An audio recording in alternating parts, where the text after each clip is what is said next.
en una encuesta realizada en un país supuestamente cristiano. Se hizo una encuesta. Se salió a la calle y se comenzó a preguntar a la gente qué pensaban de Dios, qué concepto tenían de Dios, de Él. Y estas fueron algunas de las respuestas. Algunos dijeron que era como un dictador, despiadado, como un ogro, malo, con un látigo en la mano para castigar el menor error de los seres humanos. Esto dijeron algunos. Otros dijeron que era como un viejito bonachón que hacía la vista gorda. La vista gorda es una expresión argentina que quiere decir que hacía caso omiso, que miraba para otro lado y no condenaba a nadie, le daba lo mismo si la gente vivía en obediencia o si pecaba o hacía lo que hacía. Un viejito bueno que está allá en el cielo. Otros dijeron que era un ser distante que estaba en el cielo, pero que no se interesaba en los seres humanos. Allá está Él y nosotros aquí estamos sufriendo. Él no se interesa en los seres humanos. Otros dijeron que Dios existió en el pasado, pero que en este momento Dios está muerto. Y eso lo dicen mucho, que Dios está muerto. Otros dijeron que Dios no existe, que esto es solamente una invención de la imaginación de los seres humanos para tener en algo o alguien en quien tener esperanza. Y unos pocos dijeron que Dios es el creador de todo el vasto universo, de todo lo que existe, que es el creador de los seres humanos. Lo describieron tal como enseña la Biblia, que ama a los seres humanos y envió a su Hijo Jesucristo a morir por nuestros pecados para pagar el precio que merecemos nosotros por ser pecadores. Y que además de eso nos ofrece librarnos del juicio eterno y de la condenación, y desea llevarnos al cielo para que cuando muramos no nos vayamos al infierno, sino que vayamos al cielo a vivir eternamente con Él. Obviamente que esta era la opinión de un grupo de cristianos, cristianos no nominales, sino cristianos verdaderos que conocen la palabra de Dios. No obstante, no pudieron precisar muchos aspectos de Dios porque nunca habían estudiado la persona de Dios. En sus iglesias casi siempre se hablaba del ser humano, de su problemática, de los problemas de los matrimonios, de los jóvenes, de la sociedad, de todo, pero nunca se estudió la persona de Dios. Y eso es verdad. Casi siempre hablamos de nuestros problemas y decimos cómo somos nosotros, pero casi nunca no nos detenemos a estudiar cómo es Dios, cómo actúa, cómo es Él en esencia. Por eso hoy vamos a comenzar una serie que se llama Más allá del mundo natural, más allá del mundo natural, que responderá a todas estas preguntas. Estudiaremos sobre la naturaleza y obra del Dios Padre, Hijo y Espíritu Santo. También vamos a estudiar sobre el imperio del mal, descubriendo la naturaleza y obra de Satanás y los demonios. Además, investigaremos sobre los ángeles, los sueños y las visiones, y trataremos de levantar el velo de lo eterno para descubrir sobre la vida futura después de la muerte. O sea que es bastante interesante esta serie. Vamos a ver, estudiar, meditar y descubrir en la palabra de Dios, cosa que habitualmente no lo hacemos. No lo hacemos en el sentido de estos temas, porque estudiamos la palabra de Dios desde otra perspectiva. Y el primer tema que hoy vamos a comenzar o que vamos a abordar es la naturaleza de Dios. La naturaleza de Dios. Y veremos en primer lugar que Dios es eterno. Dios es eterno. Y esto nos cuesta, porque nosotros no somos eternos, estamos de paso, y entonces nuestra mentalidad cuesta entender esto de la eternidad de Dios. Dios existía eternamente antes de todo lo creado. Nunca tuvo principio y nunca tendrá fin. Y esto dice la palabra de Dios. En el Salmo 90, versículo 2 de la Reina Valera contemporánea, leemos: antes de que nacieran los montes y de que formaras la tierra y el mundo, desde los tiempos primeros y hasta los tiempos postreros, tú eres Dios. Dios creó todo lo que existe. Y aunque esto suene a obvio, sin embargo hoy están enseñando en los grandes canales donde se difunden documentales, y también están enseñando a nuestros niños y adolescentes que somos producto de la evolución, que no hay tal cosa como un Dios creador. Y nosotros tenemos nuestro nietito más chiquito, Lucas, que tiene 6 años, y le dice a la abuela: abuela, ¿cómo pueden creer esa tontería de que las cosas se formaron solas? Eso es mentira. Hay un Dios que creó el cielo, que creó la tierra y que nos formó a nosotros. Y nosotros nos regocijamos. 6 años y sabe cómo fue creado todas las cosas. No, yo creo que tus nietos también lo sabrán. Depende mucho de qué le enseñamos. Hay que enseñarle a los chicos, porque hay que contrarrestar esa gran corriente atea que están en los canales que pasan documentales, supuestamente científicos, pseudocientíficos, o también en los centros estudiantiles donde se niega la existencia de un Dios creador. Así que Dios creó todo lo que existe. Un día su creación cambiará. La creación va a cambiar, no va a ser la misma creación. Nosotros esperamos cielos nuevos y tierra nueva donde mora la justicia. Así enseña la palabra. Pero Dios permanecerá, seguirá siendo el mismo y sus años nunca tendrán fin. Así que Dios es eterno, Dios es eterno. En el Salmo 102, versículo 24 al 27 leemos: pero yo les supliqué, Dios mío, tú vives por todas las generaciones, no me reduzcas la mitad de mi vida. Tú fundaste la tierra desde el principio y con tus propias manos formaste los cielos. Un día ellos serán destruidos, envejecerán como vestidos usados y tú los cambiarás por otros. Pero tú permanecerás, tú seguirás siendo el mismo y tus años nunca tendrán fin. La descripción de la eternidad de Dios. Así que podemos afirmar categóricamente que Dios es eterno. Cuesta para nuestra lógica y sentido común. No tuvo principio ni tiene fin. Claro, para nosotros los seres humanos todas las cosas tienen un comienzo y un final, pero Dios, a diferencia de todas las cosas, es eterno. En segundo lugar, Dios es todopoderoso. Dios es todopoderoso. Todopoderoso quiere decir que Dios todo lo puede. No hay nada imposible para Dios. Nada. Pero también tiene otros atributos y características. Uno, Dios es omnisciente. Dios es omnisciente. Es decir, que todo lo sabe. Pasado, presente y futuro. No hay nada que Él no sepa. Y uno se pregunta, ¿será que Dios sabe de mi persona?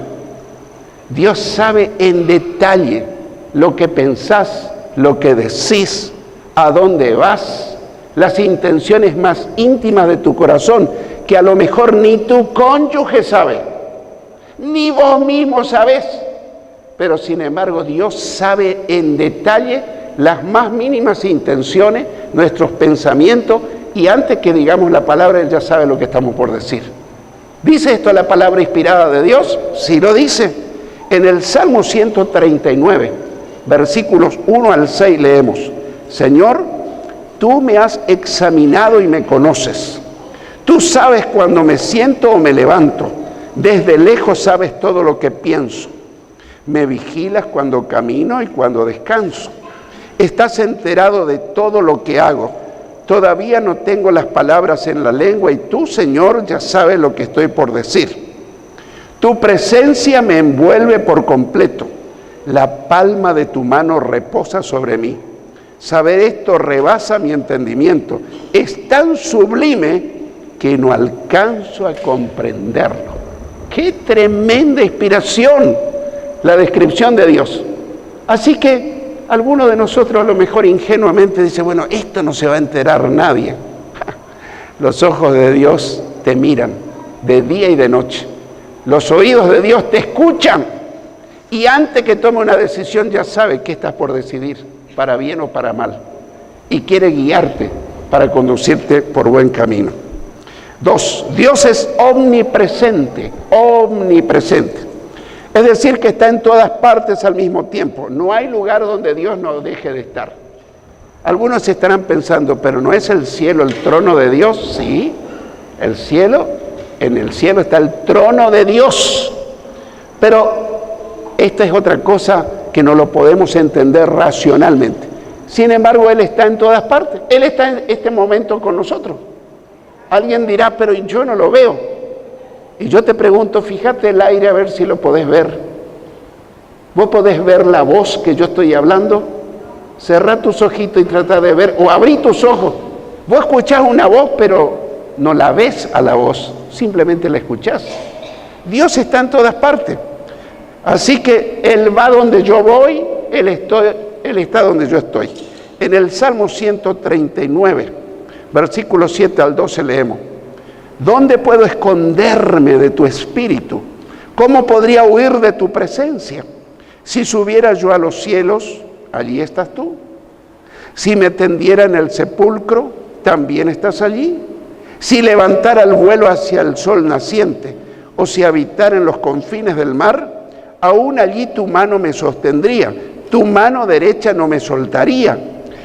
Ni siquiera esconderme en las tinieblas. Si quisiera esconderme en las tinieblas y que se hiciera noche la luz que me rodea, ni las tinieblas me esconderían de ti, pues para ti la noche es como el día, para ti son lo mismo las tinieblas y la luz.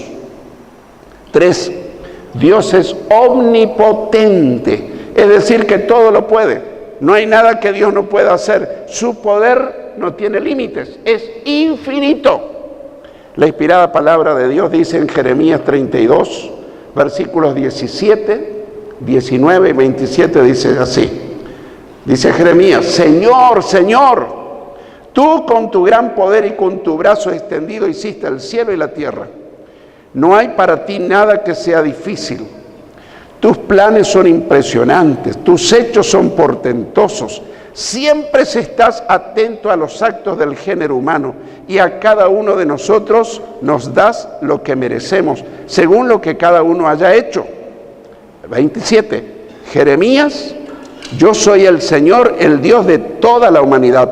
¿Acaso hay algo que me sea difícil? ¡Qué pregunta! En los momentos difíciles que pasamos, viene alguien y te dice, esto es imposible. No, Señor, Dios tiene la última palabra para los problemas que enfrentamos. Y cuando Dios dice así va a ser, no hay nada que pueda contra los designios santos y soberanos de Dios. Así que definitivamente podemos afirmar que Dios es todopoderoso, omnisciente, omnipresente, omnipotente. Dios es perfecto. 3, Dios es santo.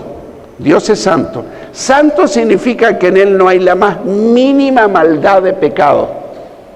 Lo más mínimo. Es más, Él rechaza el pecado. Por eso Jesús fue abandonado del Padre cuando estaba muriendo. Y Él dijo, Padre, ¿por qué me has abandonado? Jesús nunca pecó. Pero sabías, tus pecados y los míos estaban cargando sobre Jesús. Entonces Dios no lo pudo mirar a su Hijo porque ahí estaban tus pecados y los míos. Y Él apartó la vista de su Hijo Jesucristo. Y por única vez Jesús dijo, Padre, ¿por qué me has abandonado? Porque Dios rechaza el pecado. Si hay algo que a Dios aborrece, que le asquea, es el pecado del ser humano. Así que Dios es sin pecado, es absolutamente limpio, santo y puro. En la primera carta de Pedro, capítulo 1, versículos 14 al 16, primera de Pedro, 14 al 16 leemos: pórtense como hijos obedientes y no sigan los dictados de sus anteriores malos deseos, de cuando vivían en la ignorancia espiritual. Al contrario, vivan una vida completamente santa, porque santo es aquel que los ha llamado. Escrito está, sean santos, porque yo soy santo. Y en Hebreos 12:14 leemos, procuren vivir en paz con todos y en santidad, sin la cual nadie verá a Dios. Y hacemos un pequeño alto, porque a veces uno se autoengaña. Yo creo en Dios, yo creo en Cristo, yo le sirvo. ¿Andás bien con todo? Ah, pastor, no ponga el dedo en la llaga. Con mi mujer no me hablo hace una semana. Estamos hablando hipotéticamente, eso no ocurre acá. Pero demos rienda suelta a nuestra imaginación. Con el hermano fulano tuvimos una discusión hace 6 meses. Y después, bueno, cuando él viene por acá, yo me voy por allá. Nunca se saludan. Cuando nos saludamos, yo le digo, paz del Señor. Pero en mi corazón siento un rechazo por él. No tengo paz, no hay gozo. Por eso dice, procuren vivir en paz con todos. Ah, pastor, yo quise hacer la paz con fulanito o menganita, pero él no quiere. Ah, es un problema de fulanito o menganita. Pero Dios ya vio tu corazón que quisiste estar en paz. Y eso cuenta mucho delante de la presencia de Dios. Amén. Porque a veces para estar en paz con todos tiene que haber una actitud de ambas partes. Yo hacia la otra persona y la otra persona hacia mí. Ahora, si yo me quedo y digo, hasta que él no venga a besarme los pies, conmigo que no cuente. Pero si yo tomé la actitud de estar en paz con aquel que me ofendió, que me criticó, que me juzgó, eso tiene un altísimo valor ante los ojos de Dios. Y Dios va a evaluar si la otra persona aceptó estar en paz conmigo.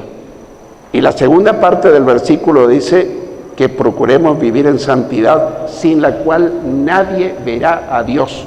Podemos estar 100 años en una iglesia, podemos estar bautizados, tomar Santa Cena, orar, leer la Biblia, saber textos de memoria, pero si yo no vivo una vida santa no entraré al cielo.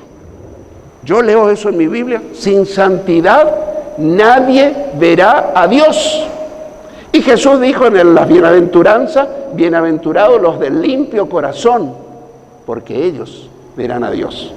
Así que hermanos, pero ¿será que Dios está enterado de nuestros más mínimos detalles? Lo sabe todo.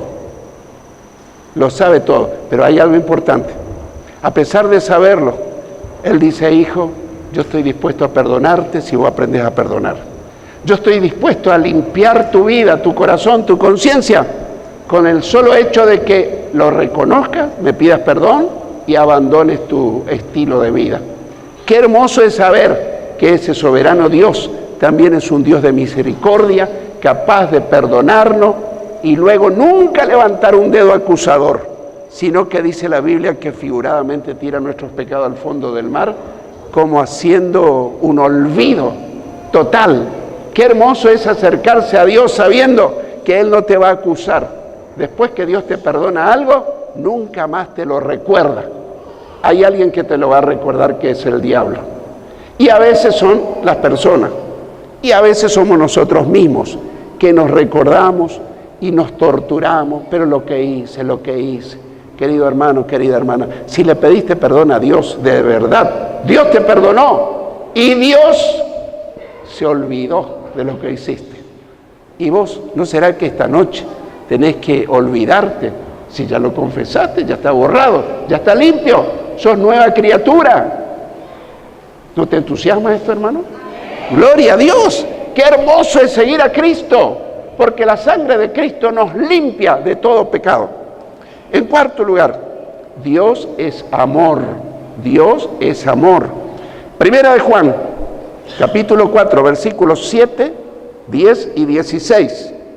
Dice, amados, amémonos unos a otros porque el amor es de Dios. Todo aquel que ama ha nacido de Dios y conoce a Dios. Versículo 10.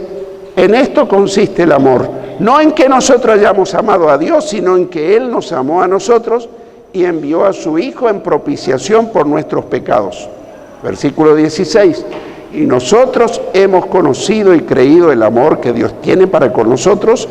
Dios es amor, y el que permanece en amor, permanece en Dios y Dios en él. Ay, Señor, con lo que me vengo a encontrar. Yo quiero que Dios permanezca conmigo continuamente. ¿Será yo solo o hay alguien más? Que Él me acompañe, que Él me defienda. Pero Él me dice, hijo, tenés que permanecer en amor. Pero ¿y lo que me hicieron? Lo que me ofendieron. Yo te doy mi amor, dice Jesús. Tu amor es muy pobre y muy egoísta, pero con mi amor, con el amor de Dios, vas a poder perdonar aún al más vil ofensor, agresor, lo que te hayan hecho. Pero Padre, esto cuesta demasiado. Sí, cuesta mucho. Pero con Cristo es posible perdonar aún aquel que me hizo el mayor daño. Ah, bueno, pero Jesús perdonaba porque era Jesús. Bueno, Esteban, el primer mártir, lo estaban matando, lo estaban apedreando, y Saulo de Tarso estaba mirando la escena. Y Esteban, antes de morir, le clama al Padre: Señor, no le tomes en cuenta este pecado. Y dice la palabra de Dios que después de decir eso expiró y murió. ¡Qué tremendo! Un hombre igual que nosotros, pero lleno del amor de Dios, era capaz de perdonar a los que lo estaban matando. Ahora yo te pregunto, los que tuvieron desencuentros contigo, ¿te quisieron matar o solamente hablaron mal? ¿O solamente te criticaron? ¿O hubo un intento de suicidio? ¿Te apuñalaron? No, nuestros desencuentros son a veces habladuría, chisme, calumnias, cosas que nos duelen, pero nadie intentó matarte. Y aún si fuera así, Esteban nos da el ejemplo que tendríamos que perdonar de todos modos. Así que Esteban nos da ese ejemplo. En el Evangelio de Juan, capítulo 3, versículo 16, uno de los versículos más conocidos, pero a su vez uno de los versículos más hermosos. Dice, porque de tal manera amó Dios al mundo, que ha dado a su Hijo unigénito, para que todo aquel que en Él cree no se pierda, no vaya al infierno, sino que tenga vida eterna y vaya al cielo por la eternidad. Así que definitivamente podemos afirmar que Dios es amor. Bueno, los atributos de Dios son muchísimos. Son muchísimos. Dios es un Dios de misericordia, Dios es un Dios de paciencia, Dios es un Dios lleno de sabiduría, no nos alcanzaría la noche. Pero yo tomé algunos atributos para destacar esto que conviene saber de Dios. Yo quiero concluir relatando lo que pasó con dos personas que habían asistido muchos años a la iglesia. Eran de la misma iglesia. Una, a pesar de saber todos los atributos de Dios, porque había estudiado incluso en un instituto bíblico, así que se sabía de memoria los atributos de Dios, la eternidad, la omnipresencia, la omnisciencia, todos los atributos, él sabía, pero nunca había tenido una experiencia personal con Dios.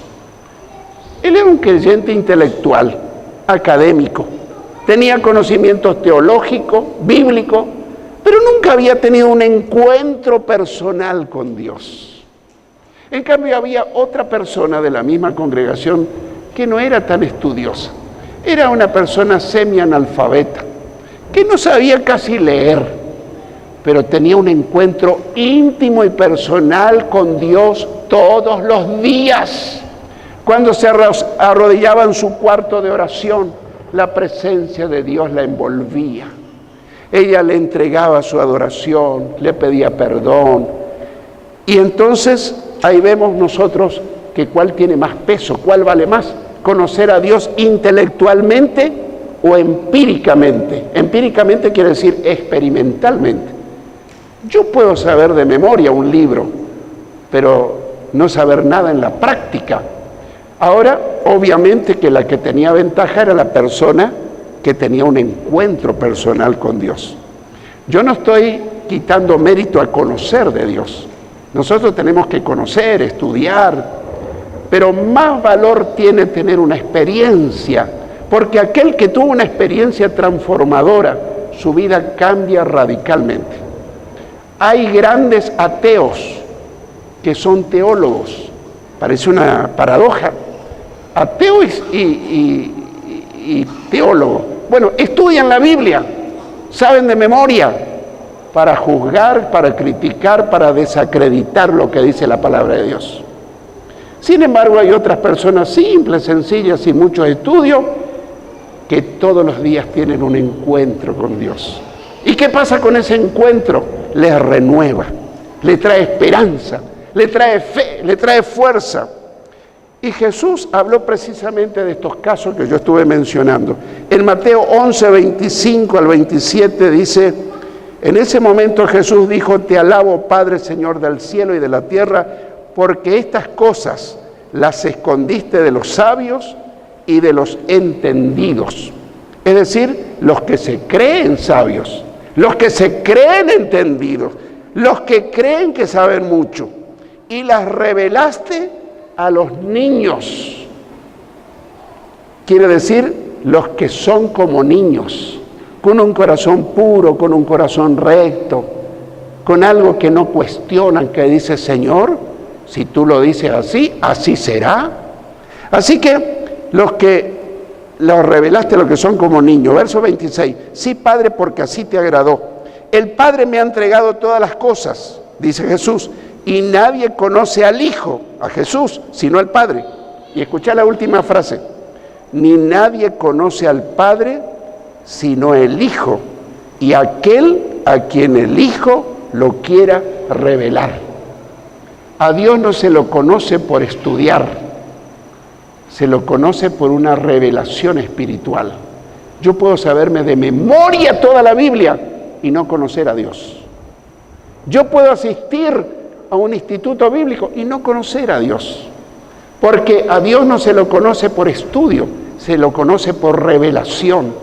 Se hace una luz espiritual en nuestra vida que nos muestra cómo es Dios, y se lo quiero probar.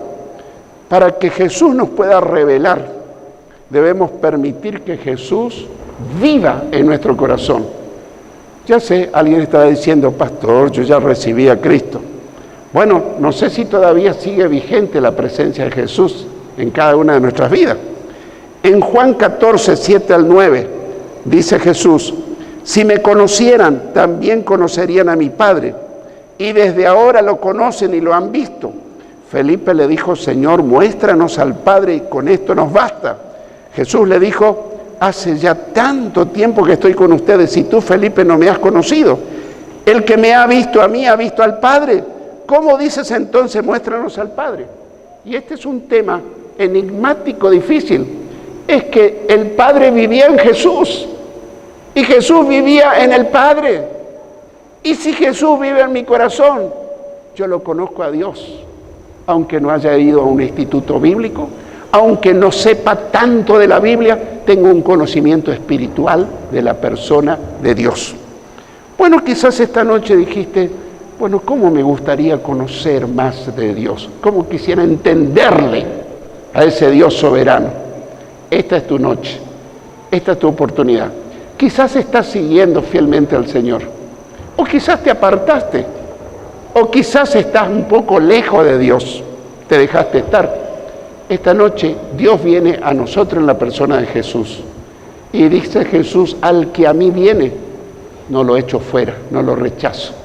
Así que esta noche es tu noche de reconciliación, o de afirmación, o de acercamiento, y te vas a dar cuenta que si Jesús ocupa el centro de tu corazón, vas a empezar a ver las cosas de Dios, las maravillas de Dios, los planes de Dios, los propósitos de Dios que Dios tiene para tu vida. Dios tiene un propósito para cada uno y te lo quiere mostrar a través de su Hijo Jesucristo.